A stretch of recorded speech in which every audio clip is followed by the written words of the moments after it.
வணக்கம் நண்பா. உங்கள் கட்டுப்பாட்டில் இல்லாமல் நிகழ்ந்ததை எண்ணி வருந்திக் கொண்டு இருப்பதால் பயன் ஏதும் இல்லை. நிகழ்ந்தது நிகழ்ந்து விட்டது என்று ஏற்றுக்கொண்டு இனி நிகழப்போவது சரியாக இருக்கும் என்று நம்ப வேண்டும். வாழ்க்கையில் நடப்பவை எப்படி இருந்தாலும் நம்மேல் நமக்கு முழு நம்பிக்கை இருந்தால்தான் அந்த சூழ்நிலையை நம்மால் கடக்க முடியும். இந்த உலகத்தில் வாழ்வது என்பது அவ்வளவு கடினமான விஷயம் அல்ல. ஆனால் மற்றவர்களைப் போல வாழ நினைக்கும் போதே அது கடினமான விஷயமாக மாறுகிறது. நீ உனக்கு என்ன வேண்டும் என்று தெளிவுடன் அதில் மட்டுமே கவனம் செலுத்தி முயற்சி செய்தால் நீ நினைத்ததை அடைவது சுலபம்தான். என்றுமே நமக்கான எல்லையிலே நாம் நின்று கொண்டால் அதுதான் கௌரவம். தேவையில்லாமல் மற்றவர்கள் விஷயத்தில் தலையிட்டு மற்றவர்கள் இதுதான் உன் எல்லை என்று காட்டும் அளவிற்கு வைத்துக் கொள்ளக்கூடாது. அது அவமானம்.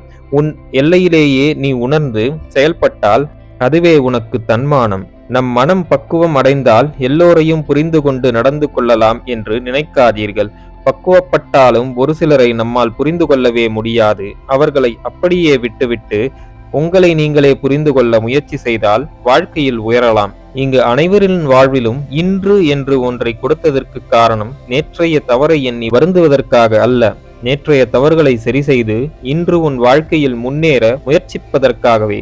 உன்னுடைய மனம்தான் உன்னை தோற்கடிக்கக்கூடிய ஒரே ஆயுதம். நீ உன் மனதளவில் தெளிவாகவும் உறுதியாகவும் இருந்தால் நீ உன் மனதை தோற்கடித்து வெற்றியை அடையலாம். உன்னை மற்றவர்கள் நிராகரிக்கிறார்கள் என்று வருத்தப்படாதே.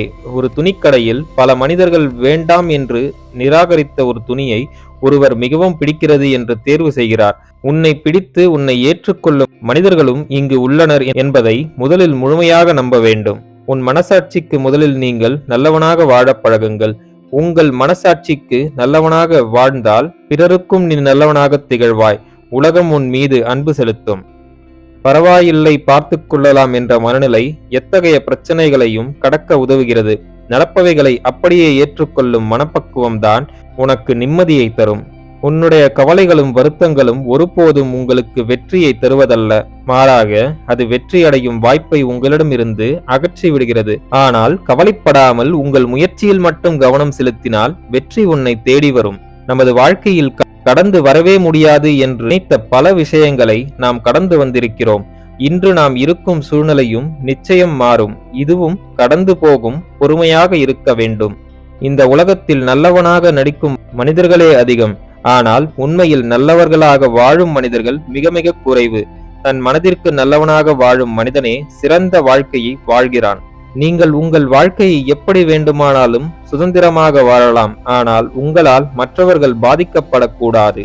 அவர்கள் துயரத்திற்கு நீங்கள் காரணமாக இருக்கக்கூடாது. அதுவே சிறந்த வாழ்க்கை.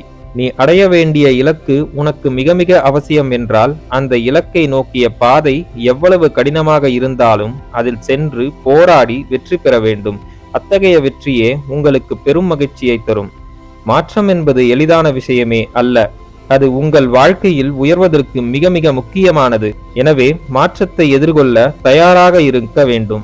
உன்னுடைய கனவு பெரியதாக இருந்தால் உன்னுடைய உழைப்பை அதைவிட பெரியதாக அதிகரிக்க வேண்டும். அப்பொழுதுதான் உன்னால் கனவை உறுதியாக நிஜத்தில் அடைய முடியும். இல்லையென்றால் கனவு கனவாகவே போய்விடும். நண்பர்களே, மேற்கூறிய விஷயங்கள் உங்கள் வாழ்க்கைக்கு உபயோகமாக இருந்திருக்கும் என்று நான் நம்புகிறேன். இந்த வீடியோ உங்களுக்கு பிடித்திருந்தால் லைக் பண்ணுங்க. உங்க ஃப்ரெண்ட்ஸ் அண்ட் ஃபேமிலியோட ஷேர் பண்ணிக்கோங்க. நம்ம சேனலை இன்னும் நீங்க சப்ஸ்கிரைப் பண்ணலனா சப்ஸ்கிரைப் பண்ணி பக்கத்துல இருக்க பெல் ஐக்கானை பிரஸ் பண்ணிக்கோங்க. அப்பதான் நாங்க போடுற வீடியோஸ் உங்களுக்கு நோட்டிபிகேஷனா வரும். நான் உங்களை அடுத்த வீடியோல சந்திக்கிறேன். நன்றி, வணக்கம், வாழ்க வளமுடன்.